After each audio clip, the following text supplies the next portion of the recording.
Hey everybody, welcome to the Get Up and Scale podcast with Kai Copro, Justin Buzzy, and there's also Brett. Like to introduce our super connected guest today, Greg Fisher.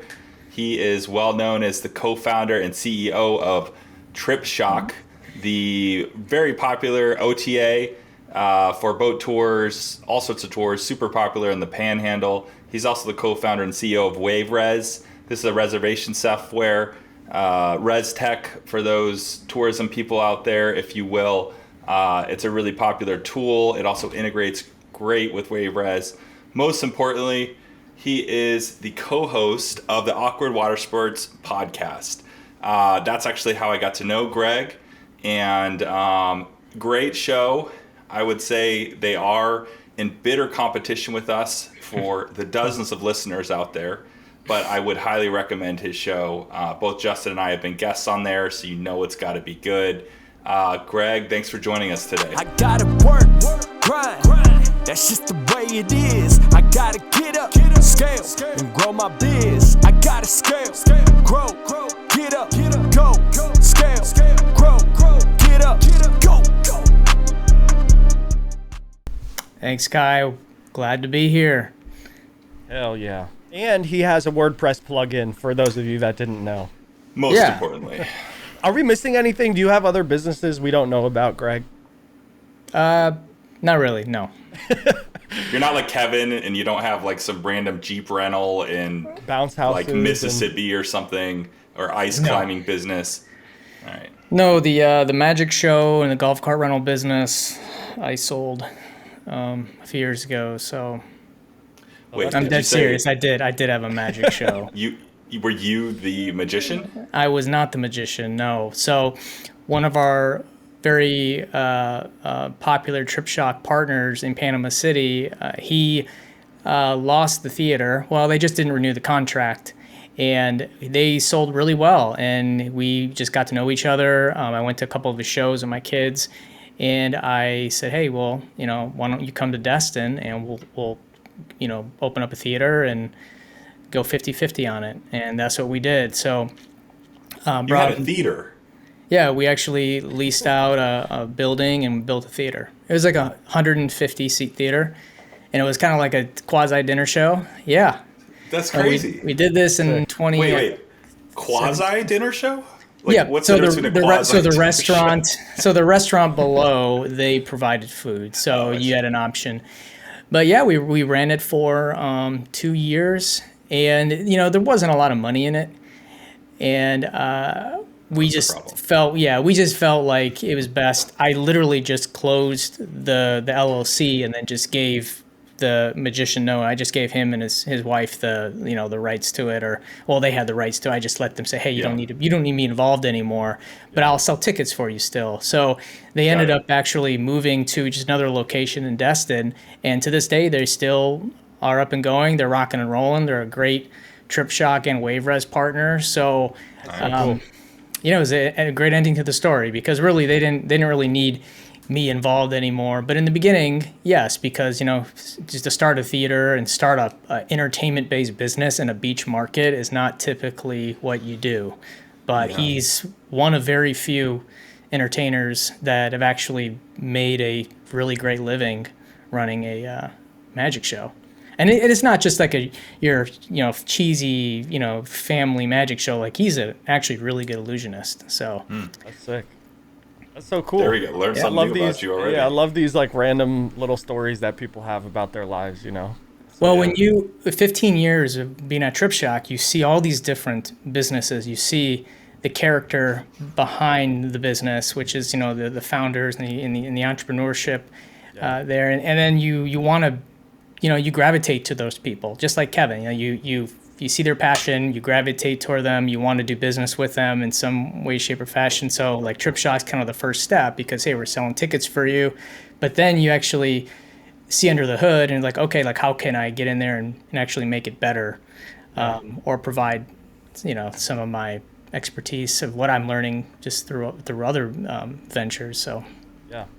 So how did this all get started? Like, how did Tripshock come about? When did WaveRez come about? Let people know what Tripshock even is, because I think there will be a few listeners out there that might not know what Tripshock is. So just a quick background on what that is, and like why did you get started with that?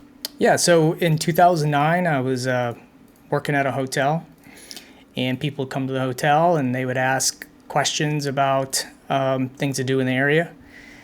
And I was an assistant manager at the time, and I just figured, how can I monetize these interactions? Because I'm giving all these free referrals away to these local tour operators, and there's got to be a way that I can, have some affiliate relationship. Because even prior to that, while I was in college, I created a lot of like these niche websites, like coupon websites, these random things, and I used SEO to bring traffic to them.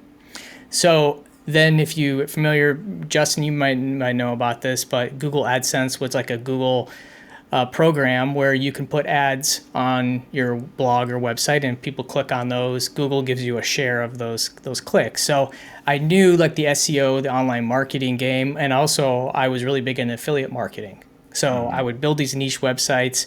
I'd go to like commissionjunction.com. I don't know if that's even still around. Probably is.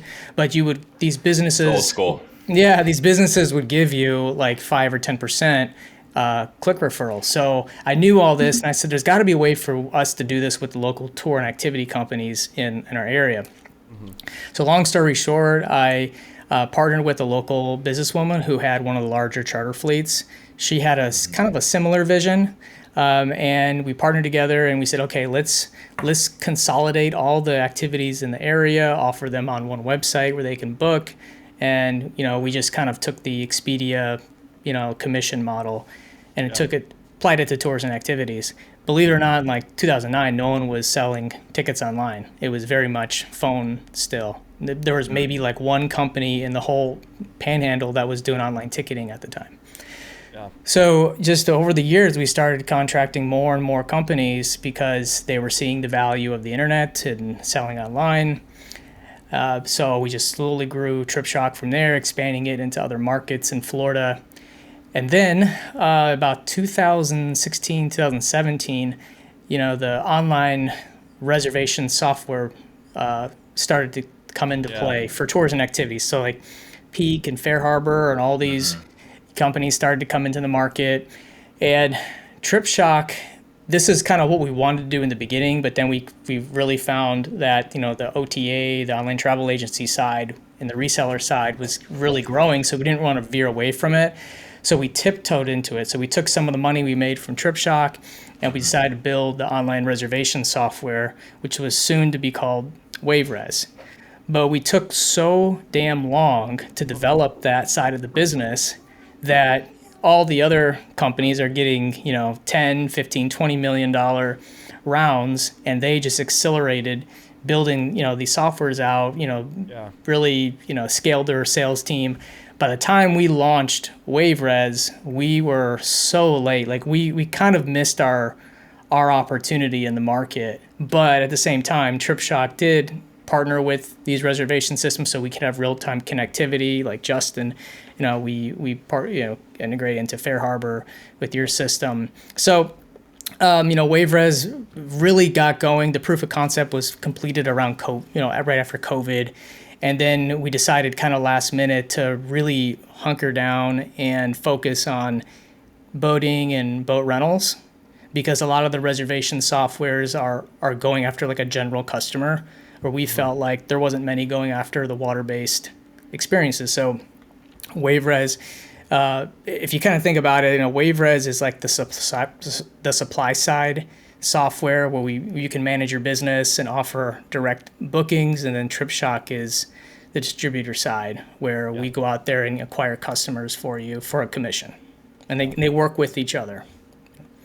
Yeah, that's so cool. It's smart to have both sides of that. I feel like when you created Tripshock, and as you're getting these different activities on it, you're probably just seeing in live time like so many of these operators either don't know how to use their reservation system or don't even have a reservation system. And for you to be able to provide them a way to sell tickets and a way to have a reservation system all in one place, like it just makes sense to to have both of them. It's So I think completely that's cool. turnkey. Yeah. You can sign up. We have companies that have signed up with Tripshock and WaveRez, and immediately the next day had a full book of reservations. Just imagining opening up a business, and then actually the next crazy. day, yeah. We have one partner I know in particular. He just like couldn't believe it. He signed up, he got on Tripshock, and like the next day he had full trips. It was just. This was obviously 2021, a little different, you know. Now, if you signed up, it probably would be a little harder. But, you know, when you sign up with WaveRez, since Tripshock and WaveRez are kind of like sister companies, I own both of them, you do get perks. So if you're an operator in some of our really strong markets like the Panhandle, you sign up for WaveRez, you immediately you get better placement on Tripshock, and to some businesses that's worth thousands of dollars to be able to literally. You're not going to get that with Fair Harbor or any of the other ones. You're not going to get that distribution. So I'm curious about the early days of Tripshock. How hard was it to get, like, you launched on day one, right, with an operator? What was it like getting like your first few clients? Were you just kind of going door to door talking to people, and you know, how long did it take to really kind of get that critical mass you needed for the concept? Did it work right away? No. So selling a commission-based platform when no one wants to pay commission is a huge challenge for us. And typically, like, you'll go around and you'll sign up like the early adopters. And what's funny is the early adopters that I had, like the first 5 customers, are still with me, and they have just grown significantly. Like might have met some of them. So Maya Schilder of Extreme, they were number 3, and John Stevens from Luther's, he was like number 2. Like all these early adopters, they were there. But once you get past those ones that are like, okay, we know you, Greg, we trust you. Yeah. That's when it's really hard. So it's kind of like a monkey see, monkey do type thing. So you get your first few on there. They see you advertising around town. They see you online. And then they slowly start to see, okay, wait, I think I'm missing out on something. So Destin actually came quickly. We got a lot of products pretty fast. But once we got outside of Destin, it was very, very difficult. Mm-hmm. We found that markets that were more internationally focused, like New Orleans, Miami, Key West, they were more apt to joining Tripshock. I didn't have to pull teeth. They would just say, yeah, here's our net rate agreement, go at it. But it's the markets that weren't very, they weren't in tune with the internet or distribution or working with travel agents. It took a lot of time to get those. I'd say like it took a few years of just making them trust you before it happened. So like with all this AI stuff, it's just, it's going to take time before I think most businesses really get comfortable with it, because they got to see people using it, and then they got to see the benefit of it at the same time. Yeah. Were you doing Tripshock full time? Like right when you started it, were you still working at the hotel? Like when did you make that transition, and what did that look like? So when I left the hotel, I went right into Tripshock. So the businesswoman I partnered with, she had a charter fleet. So I was kind of doing 50% marketing for the charter fleet and then 50% on Tripshock. Cool. So, but I was paid, I think, like $35,000 a year. I did $35,000 a year until about 2014, 2015. So 5 years of just making nothing, practically. That was your only income? That was my only income. I take it back. I did some website stuff on the side. Yeah. So, but I mean, you got to think, I was not only acquiring the suppliers, but I was answering the phones. I was doing the billing, the accounting. I was doing everything other than the development, which we outsourced. So when did you get to that point of like, okay, we need to hire people, like, I can make more than $35,000 in a year. like what changed after those first, few years of really trying to do it? And so it was just really every year we just did a little bit more so that I could hire people under me. But the biggest change was, the businesswoman I started the company with, Donna, she had some personal things going on in her life, and she could not, run the business with me. So I acquired 100% of the company. And the first thing I did is, so Alex Benko, who you might have met, he's my business partner. Alex was our developer. So we outsourced to him for all of our website. And I used to work with Alex prior to Tripshock. So I invited him to be a partner. I gave him some equity, gave him quite a bit, in order for him to help me run the company together. Because really, like the operational and the marketing side, I'm doing okay. It's the dev. Yeah.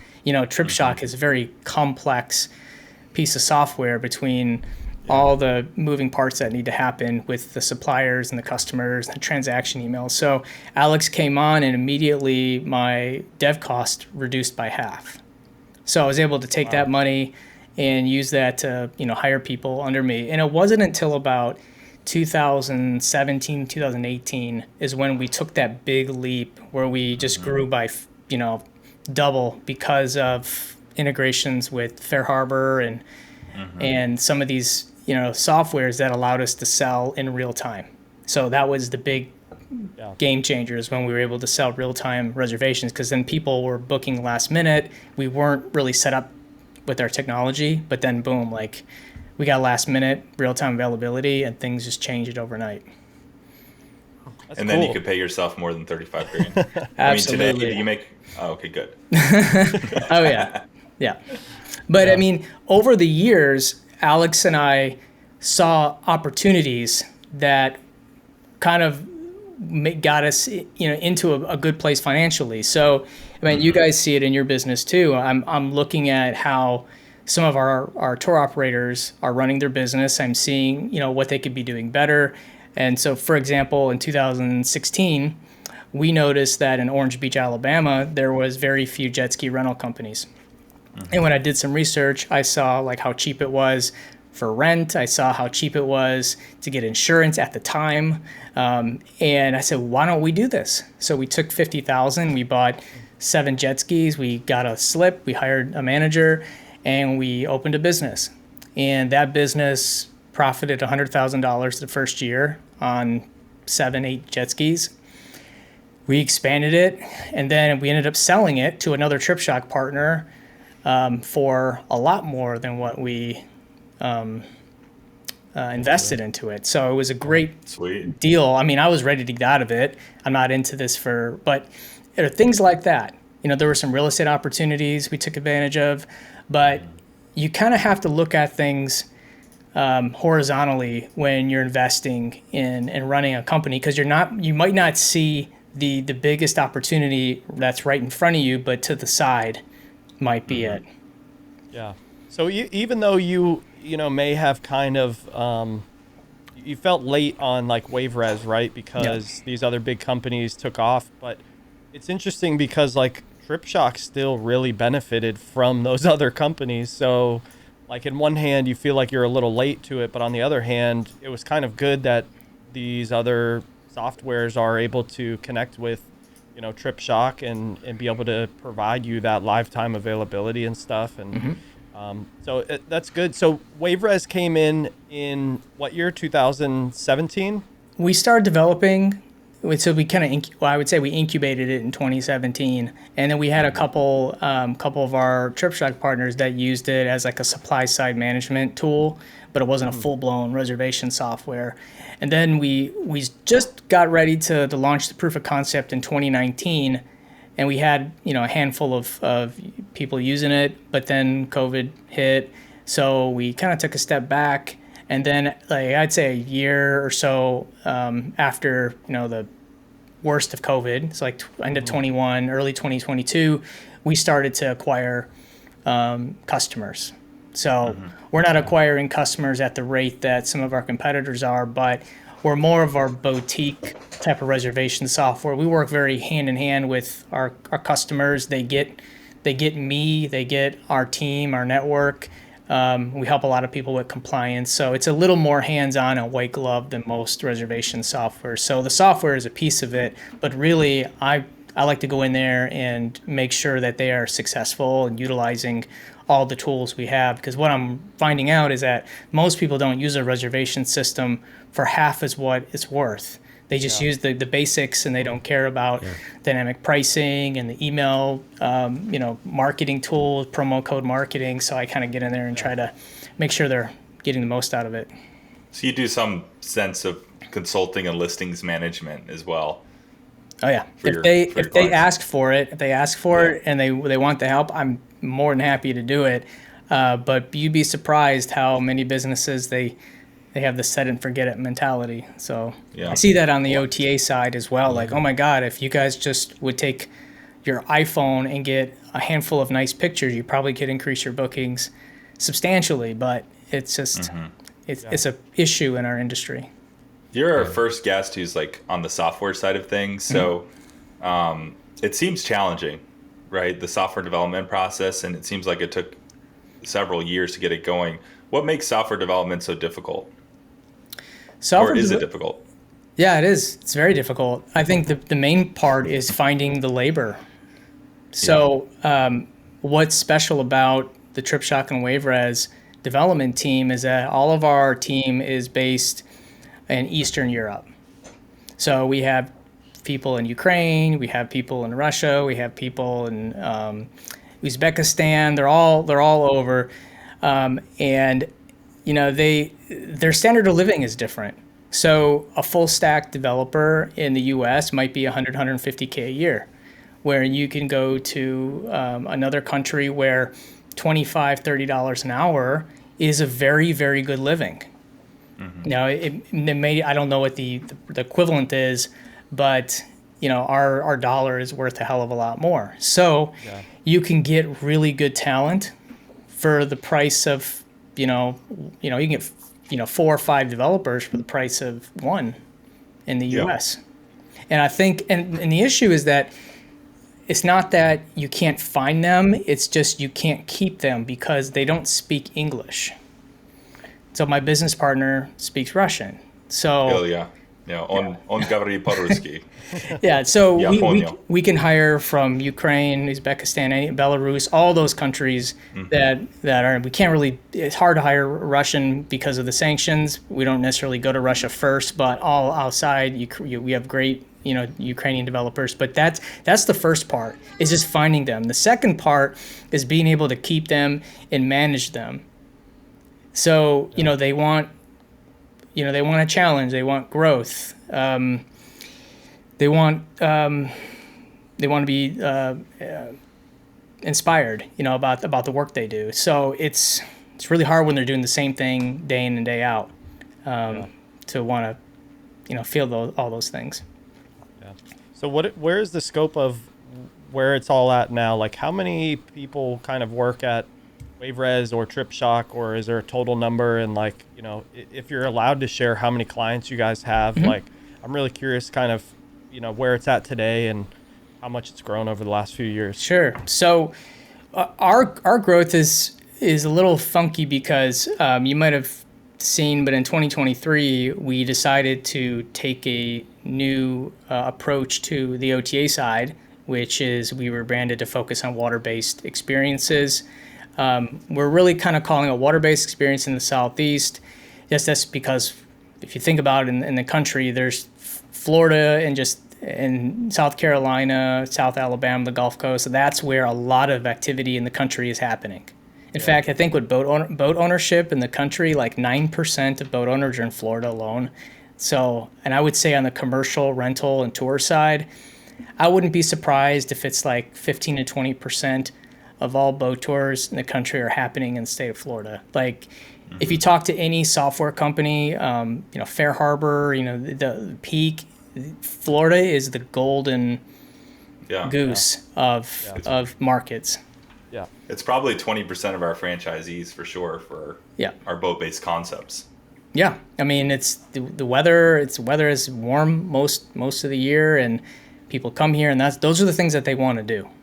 Where other places like boating, the boat tours are like secondary. Where in Florida it's first. But so we decided we removed about 25% of our product. So anything land-based, we removed. And Did you remove the magician? I have to know. no, we didn't. So if the activity or attraction in And a now I'm gone.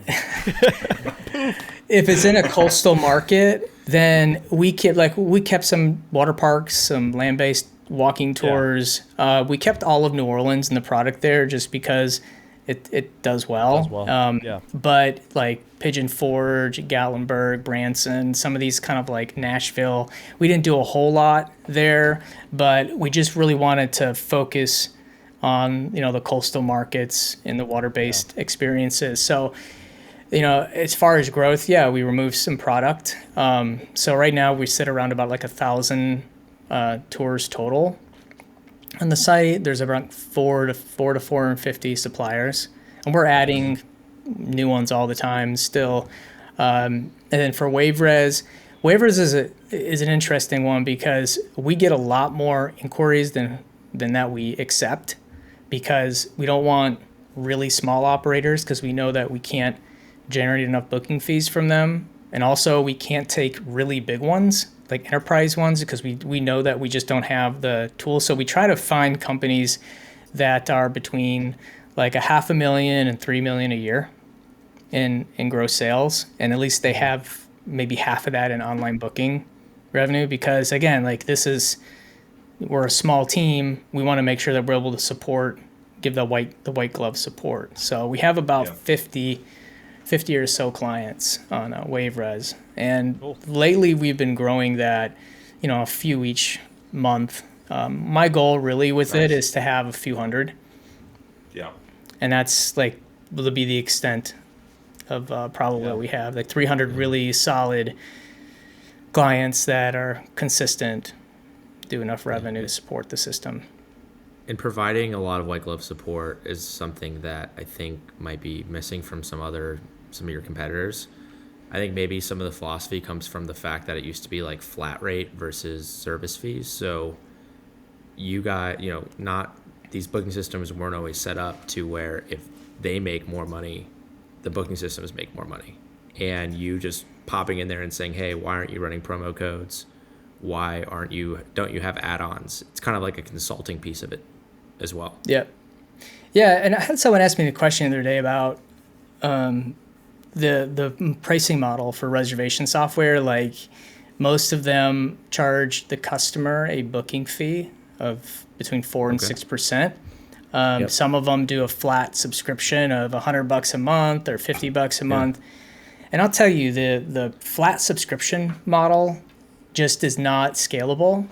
There's not enough customers out there to support a flat rate subscription model. Like, you're not going to be able to get enough revenue in to afford the developers and the sales team. It's not like if I had sophisticated software. Exactly. Yeah. And I know we get some people that are like, we want to use a subscription base. We pay a flat fee and then we can charge our customers whatever. I'm like, okay, well, they're out there, but you're not going to get the flexibility and the curated features or the all that comes with it.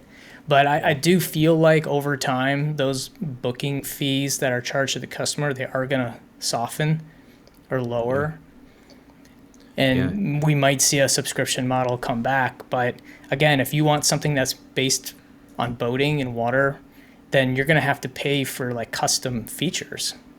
So in the water and boating world, what's your opinion on having the customer booking fee separate from the total or including it in? I know that the booking systems take their cut regardless, but do you see like customers like caring about that extra %? Is there an advantage of baking it into the price and just not having extra fee at all? Well, on Tripshock, we charge a 5% fee to the customer, just to kind of cover credit card transaction fee and just administrative, refunding, all that stuff.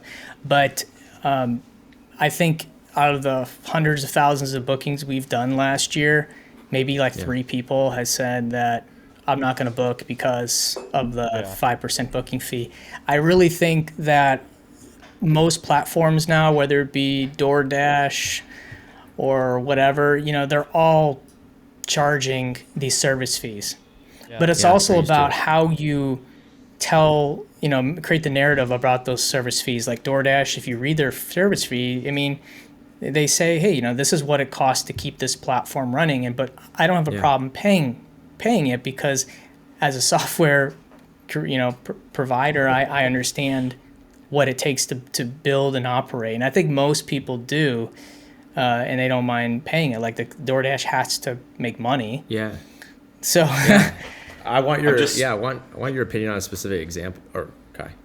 Oh, I was going to say, yeah, like specifically for reservation software, I guess Brett's question is it better for the supplier to cover that cost themselves and provide just a flat price that's inclusive? Or do you think that it really doesn't move the needle at all and it's better to just have that extra transaction cost because customers are just used to doing that? I don't think I don't think it moves the needle anymore. right. I don't think they care.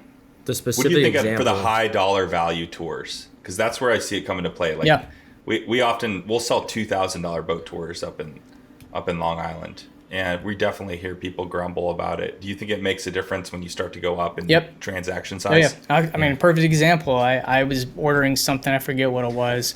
I was catering. I mean, it was some catering like 6 months ago. And when I ordered online, it was like $120 fee. It just said service fee or something. And I'm like, $120? I'm like, I'm just going to call them or go over there. Yeah. I mean, so yeah, there definitely is going to be some, some hesitation on the charge of the fee. We even considered on Tripshock to cap out our booking fee at a certain amount. About that. And that's probably actually going to happen. What we like to do, instead of just having a flat 5%, have a minimum and a maximum. So these small orders of like $30, they're all going to pay, a minimum $5 booking fee. So those smaller orders will kind of make up what you might miss on the larger orders. But in the end, the average would be. I like that idea. And we do this with our trip protection. So trip protection, it's not just a flat fee. We charge $4.95 minimum, or $100 maximum. Interesting. But then we also cap out. We don't charge trip protection anything over $1,000 because there's too much risk on that. So Yeah, and we just switched for our trip assurance as well to a 10% rate instead of like a flat rate per person, and it does work out to that. But to Kai's point, $2,000 tour trip assurance is a hefty price. Yeah. I do. It's just a sticker shock for higher transaction. I higher would value transaction. definitely recommend capping out your service fees after a certain amount. Yeah. Because I would definitely hesitate. I would, if it's $100, I'd probably call the company to save $100. But 20 probably doesn't really move me to. I just make it online if it's 20. But everyone's different. I mean, some people that are on a budget, 20 might be hella expensive. So. Yeah. So, Greg, what's your plan moving forward now that you guys have 1,000 activities on Tripshock and multiple hundred people getting onto WaveRez? Like, how do you get to that point where you're scaled to 10,000 tours on Tripshock and 500 plus clients on WaveRez? How do you get to that point from where you're at? So I'll tell you how you get to it, but also tell you like what I think I need to do next, and what I think the play would be for someone like that's in my situation. So in order for us to get from 1,000 to, let's say, 50,000 products, we would need to make hard decisions on what to do, because we've been bootstrapping this 15 years. So just your audience knows, like, we didn't take any money other than some debt financing from the bank. We're talking like less than $500,000. We just do it for the winter for development purposes, because we have like a zero cash flow going on in the winter, and then we pay the loan back. But that's all we've done. We haven't taken any money. And how big's your team? Tripshock has 18 people, and then WaveRez has 6, and then we have a development team of 16. Wow. that we have. That's We decent. have so we have a separate company. That's a lot of people. We have a separate Yeah. company that just has our devs, Right. and then we outsource the devs to each company. We have a WordPress plugin. I don't want to talk about that, but we outsource. No, you talk about it. Yeah, we outsource them to that company too. So we have and then also we have a couple other clients that are not part of our business, but some separate clients that we offer dev services to. So That's awesome. for us, we can't get to 50,000. We can't scale up. Like you guys know this from like the boat building. You have to have capital to get to those levels. Like we've done a really good job. We've had some profitable years. We've grown. We've created a great brand in the community. But if we want to get to those numbers, we have to raise. And the timing is like this is where we need to be. Like I can run Tripshock as a lifestyle business, and that's at this point since we went down to just water sports in the Southeast, we are turning into like a lifestyle OTA. But if we want, and we don't have to be a lifestyle OTA. We can be a boat setter and really. Well, what do you want, Greg? Me? Yeah. Do you want to get huge, It's or really do you like the way things are? I kind of like the way things are.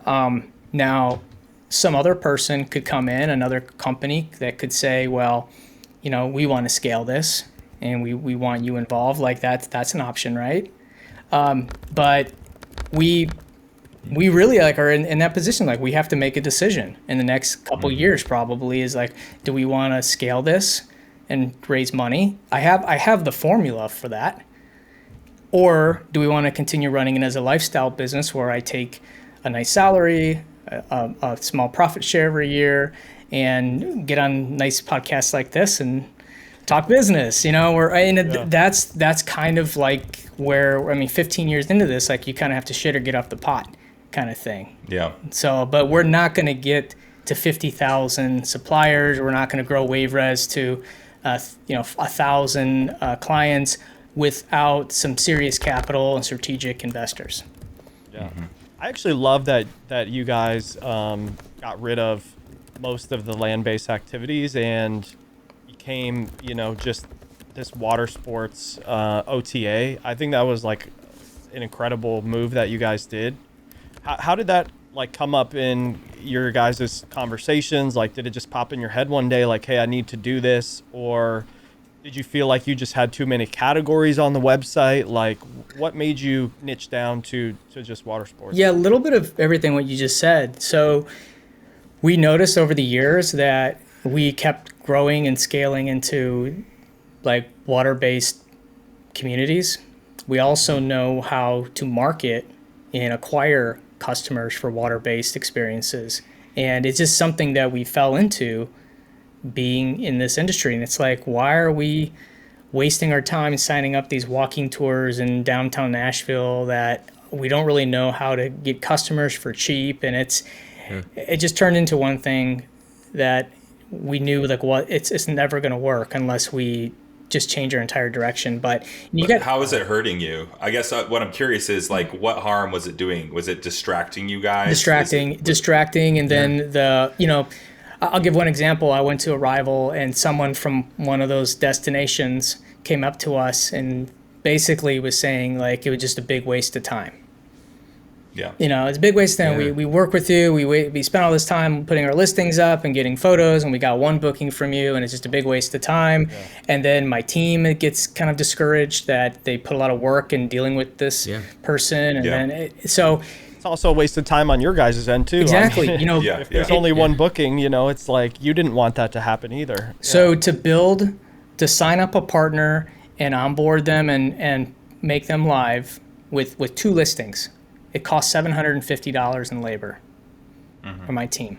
Because this is it's not Viator. Like you're not building your own listings. We're actually white glove building it on our end. We're writing copy. So I can attest to that. If you think about it Go ahead, Brett. Sorry. No, I was gonna say I was giving you kudos. Like I've been through that. We are still we're trying to get on Viator and it's confusing. But you have people calling us. You have people giving us drafts and having us revise it. And it was way better experience. Yeah, the process is much more, I feel like much more streamlined doing it the way that you guys do it than Viator, which you don't really get any feedback. You have to actually pay to submit a listing now on Viator. You're paying them the luxury. Yeah, it's like, it's literally like going to the dentist, setting up a Viator account. It's everyone's least favorite thing to do is log into their terrible website. Yeah. And so for us, $750 to onboard a client. So now we're being more cautious. Now, I could use that time from my team, my listing team. I'd rather them use that time to go through older listings and current partners and seeing how to improve the current listings. Like, we can look at their conversion rates and say, okay, Justin's listing hasn't performed really well. What could be the problem? So we are constantly going through all the older products and trying to make them better.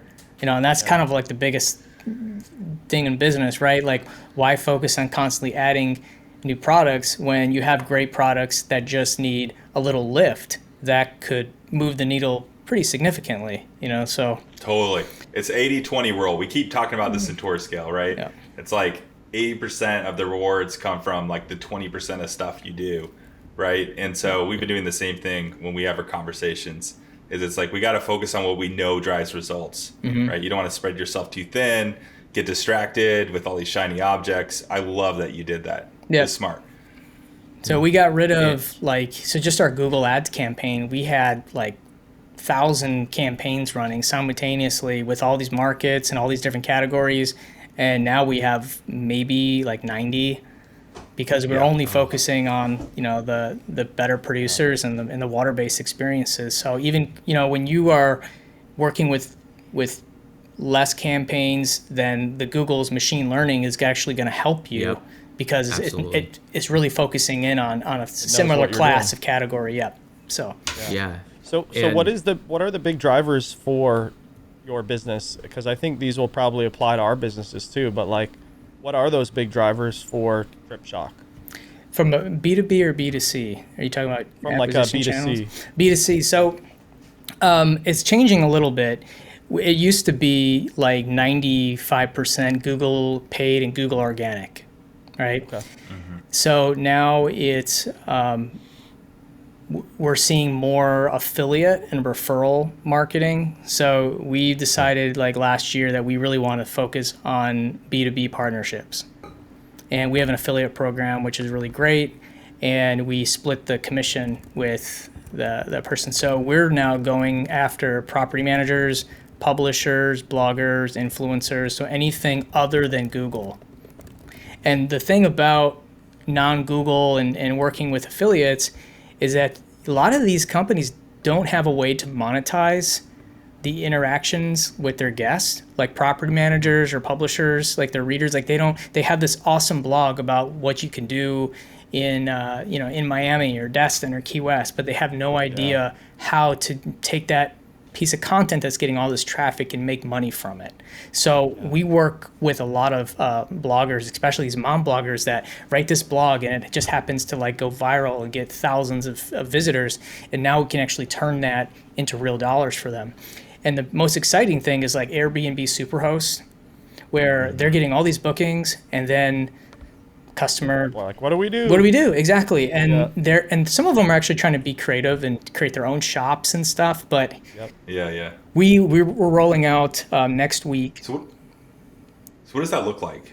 How do you integrate with the Airbnb hosts? Are they just texting their guests and they're using an affiliate code? Yeah. I'm just curious what this looks like. So they would sign up for our program, and again, you guys can do this. Might be able to do this through Fair Harbor with their affiliate tools. Zola may or not have this, but with Tripshock, we have our own affiliate program we built.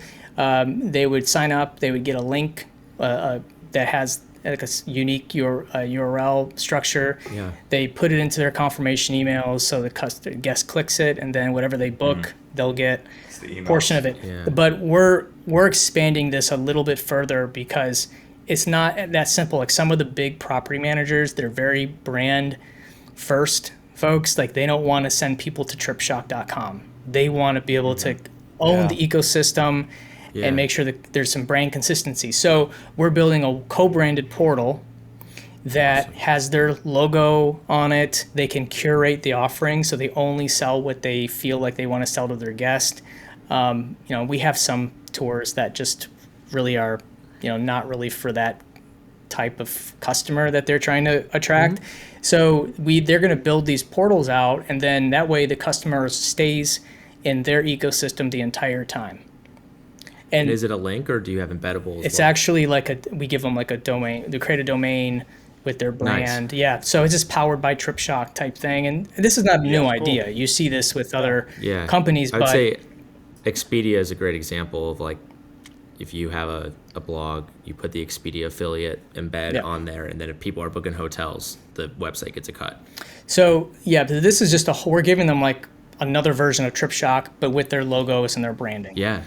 And this is the next evolution of our program is, for the bigger property manager and the bigger publishers, they don't want to send people to Tripshock. They don't want them to leave their, Yep. So this is our biggest move. But back to the original question, really we're trying to focus less. We're still probably 75-80% Google, but it's definitely coming down over the past couple of years. Like I want to see it no more than 50% of our business is Google organic and paid, and I think we'll get there. Why?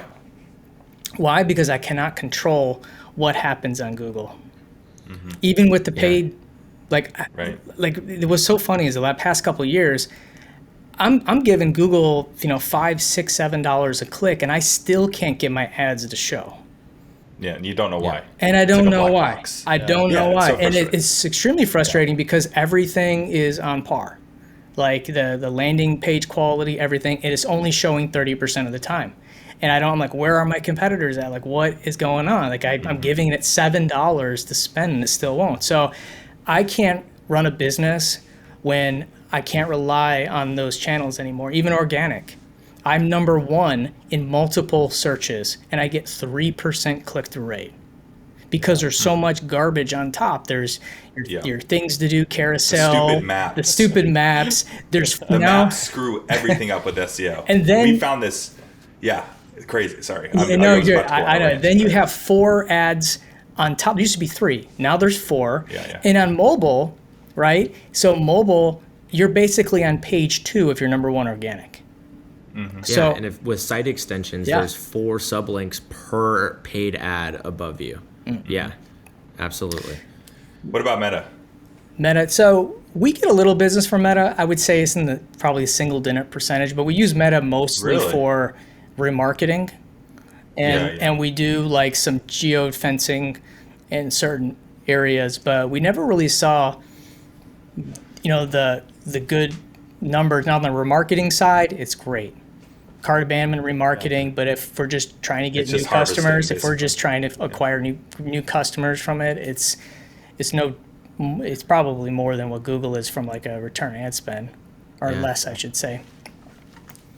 And I want to dig in real quick on something you said about Google Ads, which applies to Justin's business, our business, and I know your business, which is condensing ad campaigns down and then having it apply to multiple locations. So that's something we're doing here at Tour Scale, or we're experimenting with, where we have a campaign that's running to multiple cities, and then just different, it's running to our homepage, and then it's also running specific city ads to those cities. Part of the problem at first we're running into is if we give it $50 a day, $100 a day, Google's just going to show that ad where it's converting best. But that might mean some of our smaller cities with less demand might not get the ad spend it deserves. Whereas if we had a campaign that's $10 a day for each city. Do you have, has that been working for you since you went from 1,000 campaigns to 80? So here's what we do. So every campaign, we used to have like a campaign and then you have the ad groups within the campaign, right? We stopped doing that. So for example, we'll take a category like dolphin tours in Destin, Florida. Instead of it being Destin as the campaign and then dolphin tours as the ad group, it's all just one campaign. That way we can control the spend greater. And another thing too is when you have like a high converting ad group, in a campaign with other low performing ad groups. So let's say I have kayak rentals, Dolphin Tours, fishing charters. Dolphin Tours is going gangbusters and eating up all the budget and it's doing all the conversions, where kayak rentals and fishing charters isn't doing shit. Well, those ones that are not converting well affect that campaign, which in turn will affect your best performing ad groups. So we split them up in all separate campaigns. We call them, solo campaigns. There's no more than one ad group in every single campaign. Gives us the absolute most control. We get the best results. We do use broad match. We use automated bidding, and then we just let the automated system. We used to separate our campaign. So we had like a local campaign where we just geofenced the local area. Then we had the USA. We stopped doing that because when you're using automated bidding, they're using all of those data points already. Yeah. So there's a bid increase for Florida. There's a bid decrease for certain times of the day. So it's already doing all that for you in that, but it takes time. It could take 60 to 90 days for that automated algorithm to really hone in. Like we just noticed we started some of these campaigns January 1st, and just now they're really honed in. Like they know the right keywords, they know the right times of the day, and it's doing really well.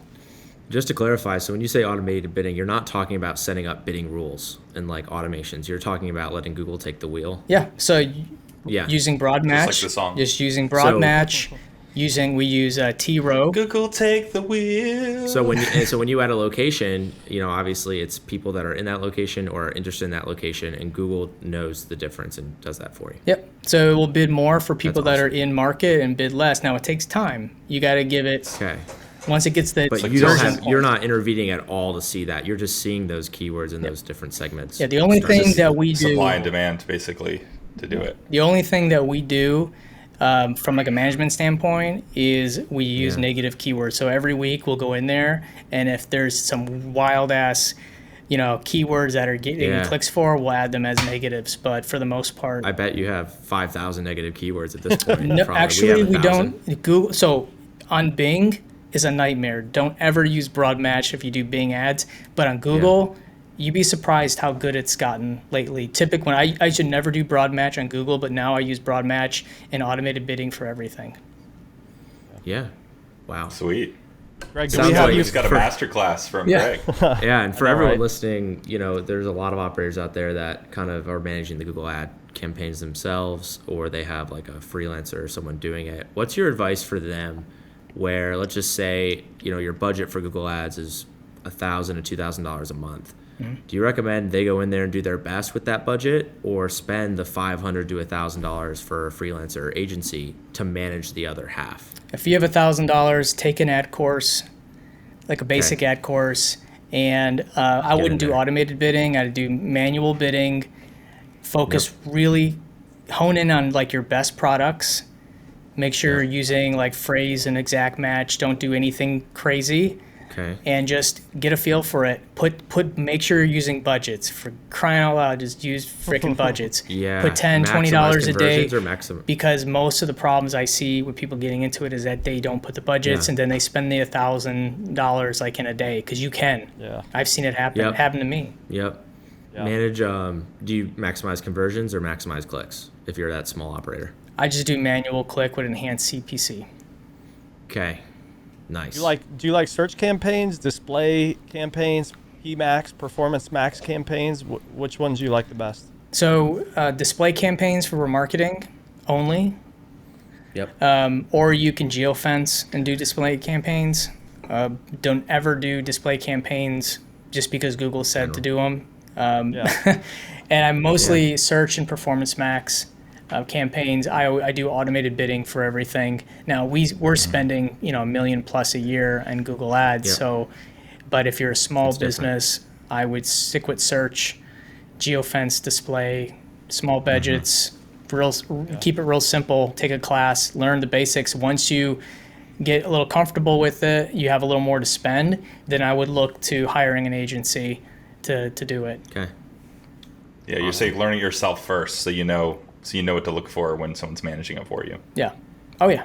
Yeah, that's good advice. I got a question for you, Greg. And if you like, well, it's more of an idea. Okay. Okay. and if you like this idea, you can have it, okay, for WaveRez. If you don't like this idea, tell me.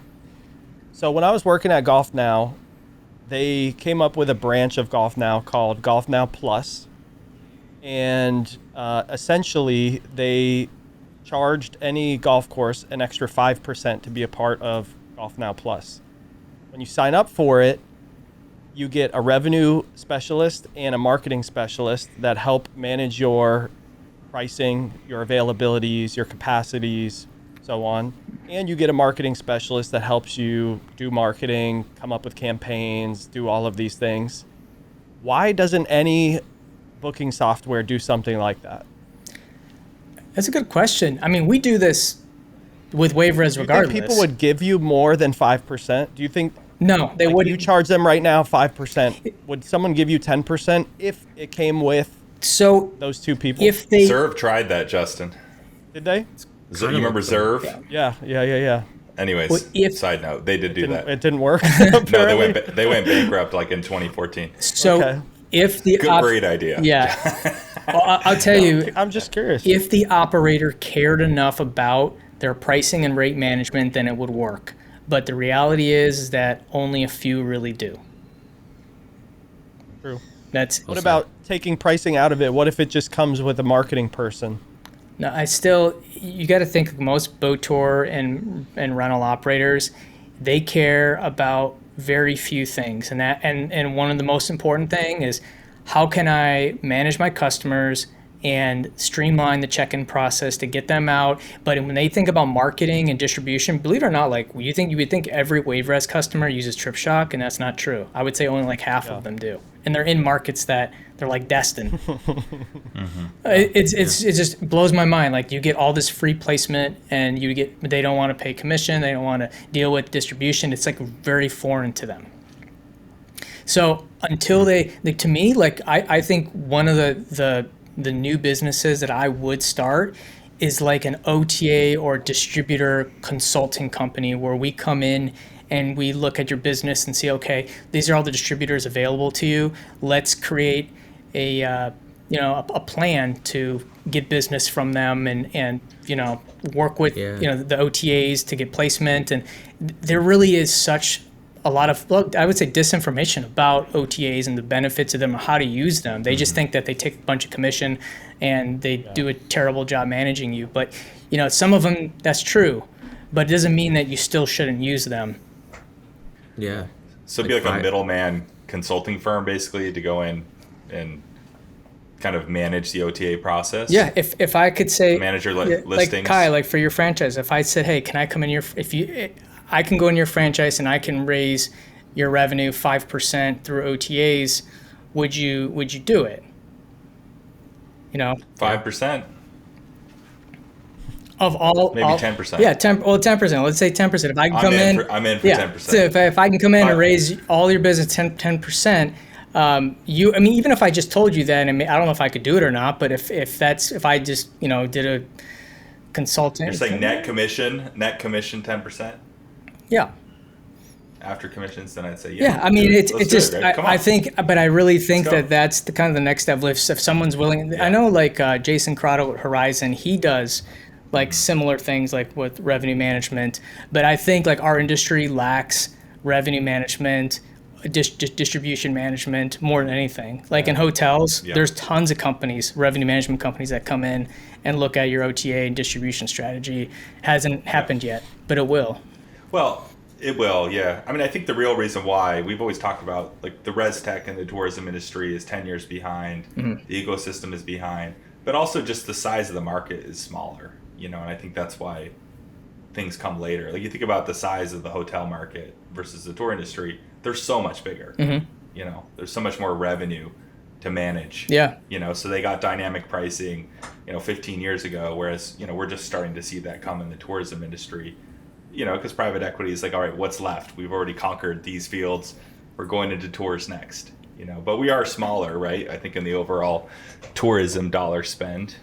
Yeah. We have some companies on Tripshock that are doing $8-9 million a year in revenue and don't work with any distributors. See, that's crazy. Yeah. That's crazy. What I find just in this all these years doing this is that the big companies in any market, I call them the anchor, the anchor partners or anchor suppliers. So they are more so about market share than they are commission. Like when I tell 25, even 30%, they don't care. They're like, how can I get as much market share as possible? Because if you're a huge operator that has 20 different activities, to acquire a customer for $35, $40, which when they get into your ecosystem, when they come down to your location, they're buying food, they're going to book another tour. Like that's just the start of it. So the big operators, they just don't care about the commission. They just care about how can I get as much placement. Like I got one company in Orange Beach. Yeah. They spend a fortune on feature placement.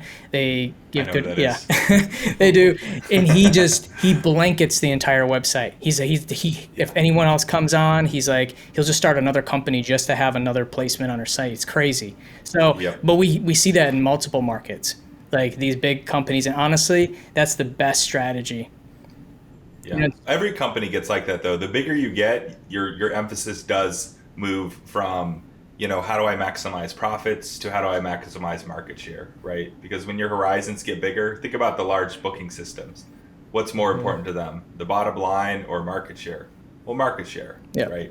I think that's a natural progression for businesses as you get bigger, as you stop thinking about how many dollars can I make in profit and how much penetration can I make into my market? Because in the long run, you're trying to build enterprise value. And what that means is getting market share. Yep. Build your customer list. If I was a new operator, I would sign up for all the OTAs. And I would do this before I even went heavy on my direct business. I would focus on building my cash flow, getting customers in. And then after like year 2, year 3, I would turn my direct channels on once I build everything through like the distributors. I can always pull back in the distributors, but a lot of companies, they tiptoe into those relationships. Like I have one partner in Destin who it took him 10 years to join Tripshock. Once he joined us, now he's like all in on the OTA stuff, but he's so late in the game. Like all his competitors now have thousands of reviews on our website. He's paying for featured placement right now because he's trying to get the exposure. Again, I'm a platform first type person. Build my brand through there, or I would just build my business through there because you're not building a brand through platforms. Then once you get to that point, turn the direct channels on because now you have different channels bringing you revenue. So that only works though in markets where you have lots of OTAs. Yeah. The problem is the vast majority of markets in the United States, the OTA volume is almost zero. There's only high OTA volume in major tourism locations. So I wish it was a tool you could use in Columbus, Ohio, and Mackinac, Wisconsin, and we're in La Crosse, Wisconsin. There's there's zero volume on OTAs. So I mean, it works, but it only works if you're in a market where OTAs have a lot of penetration for tour and activities, and there's still the vast majority of markets, there's almost zero penetration for OTAs. Yeah, it's a whole new, even at the Water Sport Forum, I spoke to some people that were in just lake markets, and it's a whole different, they're, going to Airbnb hosts and property managers, and they're going like old school, traditional marketing. They're going to rack cards and things like that, and honestly, there's a lot of markets where that's the main place to go, the coupon books, and they're just not there yet. And that's where we struggled with Tripshock in the early days, that there just wasn't infrastructure yet. It took a while. Like Destin is now an OTA market because we built it into an OTA market. Mm-hmm. That's so cool. Dude, thanks for all your time. I'm glad you brought up the Water Sports Forum. I'd like more water sports tour operators to get involved with that. How do they follow you guys, whether it's the podcast, the forum? Is there a date for that this year? Give us some more details on where people can. We're wrapping up the last details. It's going to be in Florida. We might do something with the Arrival guys in San Diego, but something more lighter over there. But it's going to be in Florida end of October. And we are just kind of honing in on a couple destinations. One of them, it's not going to be Orlando. So, interesting. We're gonna mix it up. A little curveball coming in. We're thinking. This will come out a month from now, by the way. This okay. Episode. Yeah, we're thinking either Tampa or St. Augustine. Okay. But Ooh, I like both. I but like St. Tampa. Augustine doesn't have the lodging and the conference The space airport. and the airport. But Tampa, we love Tampa because the city and then it's close to water. Totally. So it just looks like a good place to have, and it's somewhere new, than Orlando. Everyone listening to this show, if you're in the boat tour industry, you have to go to the forum. Yeah. 100%. It's mandatory. Yep. We'll have. We should details in we the should do a live show from the forum. Oh, we should. Yeah. Yeah, and then we get a We'll have- watersportpodcast.com. That's where all our shows are. You can join our Facebook group, the Water Sport and Boat Tour Operator. Just Google it, or not Google it, but you can Google it. Or you can go to Facebook We'll and have the type links it. in the description. I'm gonna buy the keyword. Come on and join. Yeah. Awesome. Looking Thanks so forward to much, it. Greg. We really appreciate it. We look Yeah. forward. We're going to be jumping on your show here soon. So Cool. I gotta work, grind. That's just the way it is. I gotta get up, scale, and grow my biz. I gotta scale,